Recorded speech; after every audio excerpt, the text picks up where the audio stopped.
गडाची अवस्था पाहून खरंच खूप वाईट वाटतंय. शासनाने या गडकिल्ल्यांच्या विकासासाठी लक्ष द्यायला पाहिजे. जर किल्लेच नाही राहिले तर आपण आपल्या मुलांना काय शिकवणार आणि काय दाखवणार किंवा काय इतिहास सांगणार आपण.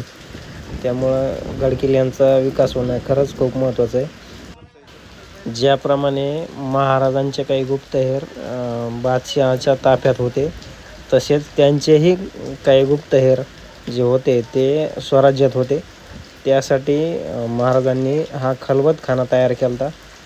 तर यामध्ये गुप्त बैठका होत होत्या, जेणेकरून आतमधील बैठकीचा आवाज थोडाही बाहेर जाता कामा नये. त्यासाठी हे गुप्तहेर रूम होती. खरंच खूप महान इंजिनियर होते त्या काळात.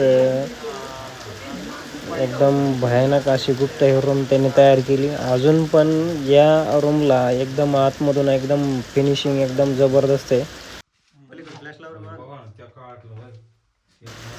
आतमधला 1% आवाज बाहेर किती ओरडलं तरी आतमध्ये येत नाही आणि आतलाही आवाज 1% पण बाहेर जात नाही. आणि इथल्या दगडांना तरी नक्कीच महाराजांचा स्पर्श असेल.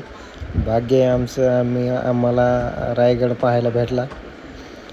आणि वर आल्यानंतर इथंच बाजूलाच हा तटबंदी कडा आहे. या कड्यावरून जे रक्षक होते ते गडाचं रक्षण करीत होते.